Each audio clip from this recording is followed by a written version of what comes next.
Hey guys, got another video. This is Tornado of Elemental Turbulence Glad. So of course, it being a Glad, it's pretty good against hits, right? And I went the life stacking route because I wanted to play Dissolution of Fletch, which I am. And I know it's not for everyone, but I personally like Dissolution of Flesh. Of course, you just need to solve the dots mostly, and the multiple hits. So in our case, with multiple hits, we're just going with block, right? With Glad, with Lucky Block, you're pretty tanky. You rarely get hit, right? Although I am currently at 84 spell block, so you know you can still get a little bit more, but you can get that with either 1 point or like a jewel, right? So it's not a big deal to get the block cap, lucky block cap. Well, I guess technically you can go 90, right? But anyway, as you can see, the build is fine. Like it can run T17s. It is a little bit heavy on the divines. I think I spent about 40 of my own divines, and then I technically borrowed like 10 from my other character because I'm using Storm Shroud as well as Unnatural Instinct, and I also, well, took a gem. But as you can see, you know, well, this map has, I know it has crit, some life, and what else? Nothing. Oh, and endurance charges, I guess.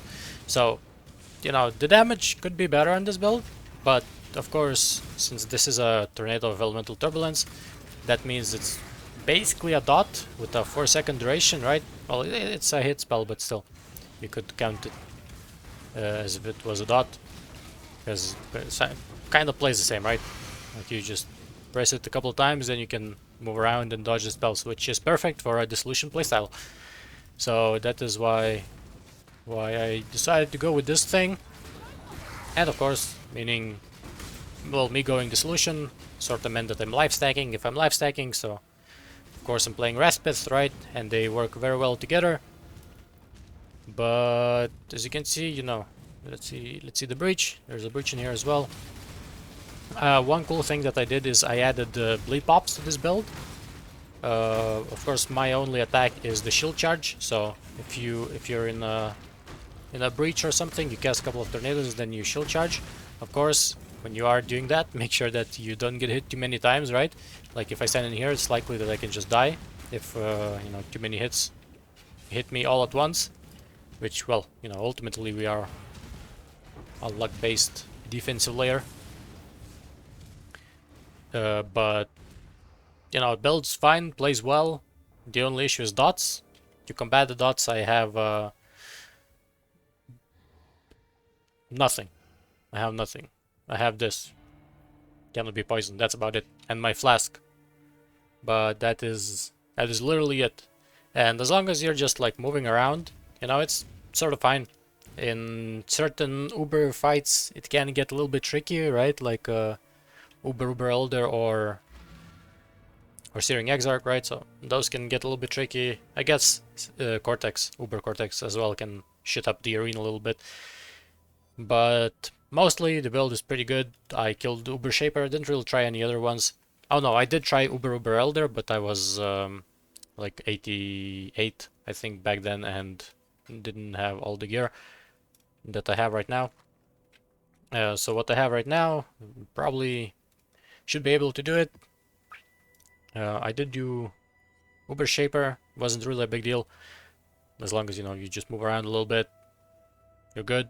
Of course, this doesn't tank Uber Shaper Slam because I have no physical mitigation, right? I have 6 as Cold and Lori's Lantern, which is actually pretty solid. If it's a lightning hit, you know, it's minus 30% basically on average. And if it's like fire, then it's like minus 6%, but still overall a very solid ring, and gives us some chaos res, you know, some movement speed, a little bit of res, and most importantly, we have the cannot be poisoned. You can also get cannot be bled on boots. Death's Door. I was initially gonna get it, but sadly John Rowan made the build and that thing jumped up in price to like 5 divines, so this being already a pretty expensive build, didn't wanna spend anything else. Of course, there's still some avenues where you can upgrade the damage. Right now I'm also 94, so you can always grab like some life nodes if you want. You can grab these for another jewel socket. And for us, the best damage source is jewels like this. Triple crit multipliers is gonna be the best DPS value. Of course, they're not very hard to craft. Just grab a fractured life and slam deft fossils on it with just, you know, single resonator. They're not that expensive either. 1 for 2.5, and generally you're gonna get something usable in like 10 attempts. 20, 30, and you can get like a pretty solid jewel. And I have made all of these myself. You know, they're pretty expensive to buy, but oh, that's Dissolution of Flesh. But if you make them yourself, they're pretty cheap. Consider all things considered, right?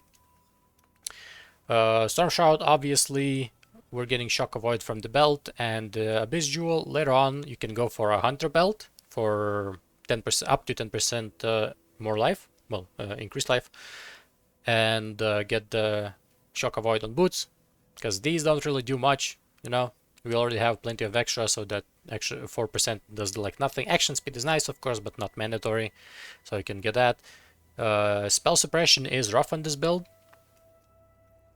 I had to use Green Nightmare over here, and this thing is also pretty expensive. It's like 6 divines or something. So this with Mage Bane along with these nodes, that's how I'm capping suppression. Well, of course, these as well, right? But eventually, I think I'm at like 103% right now, so potentially you could get rid of one of these with a better implicit, right? Or if you don't need resistances, if you're good at intelligence as well, you know, you can also just craft it on the gloves, although it's like not particularly good, right?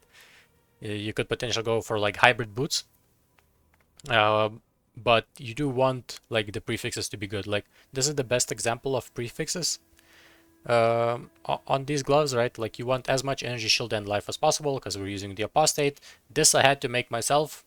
You're probably not gonna find, or maybe if you will, it's gonna be like 30 divines or something, I don't know. But the apostate itself was like 4 divines when I bought it, and you know, I bricked 1 while making this, but eventually I got +2, and for us a lot of the gems work. You can get duration, you can get AoE, you can also get +1 as well. You know, you can get +3 total if you're lucky, right? So there's like some avenues for upgrade. Grace of the Goddess, very good item. And let's see if I have the juice. I don't. But you can also, you know, change quality. It's like extra 10% elemental damage, whatever. Nothing crazy. But obviously the rolls, you can always get better rolls. They are generally pretty expensive if you're going for high rolls. This one I bought for 7 divines. But you know, you're gonna have to craft all of the items pretty much. That's why you see me having the fractures over here. I'm obviously not gas cap. Wait.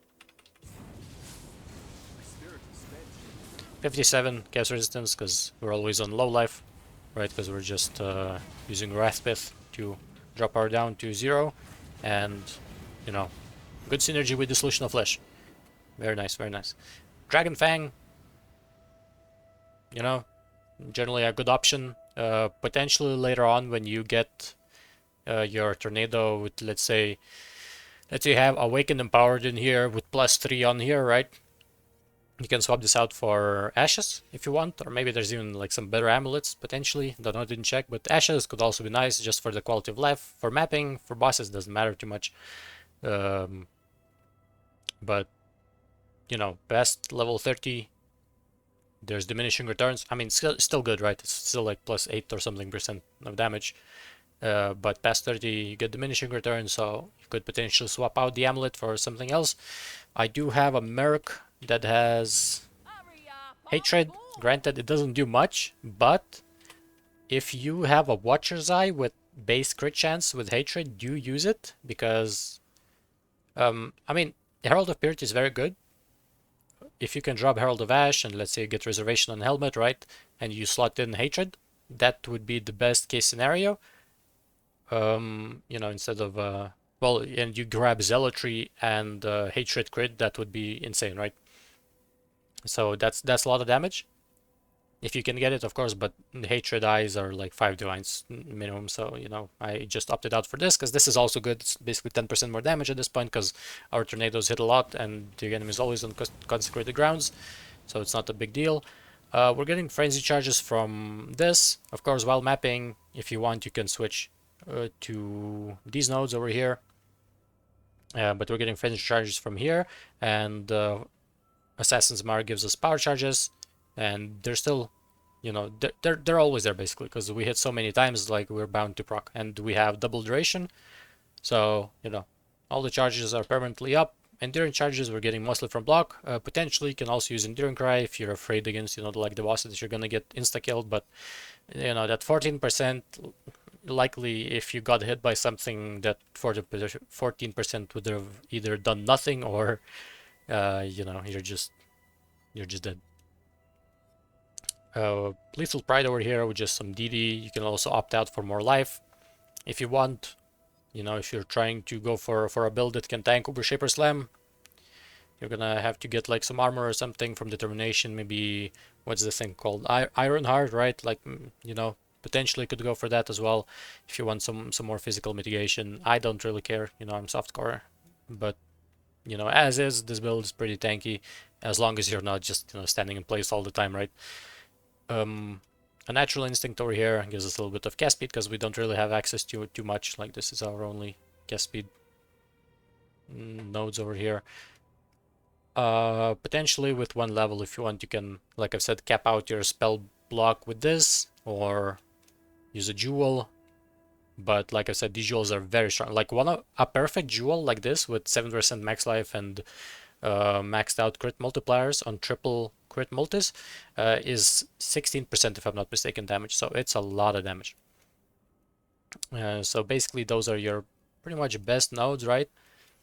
Over here on the cluster do get corrosive elements because we're always applying all exposures with Tornado. It's very solid. Prismatic Heart, just so it's easier for the resistances. And here, you know, doesn't really matter.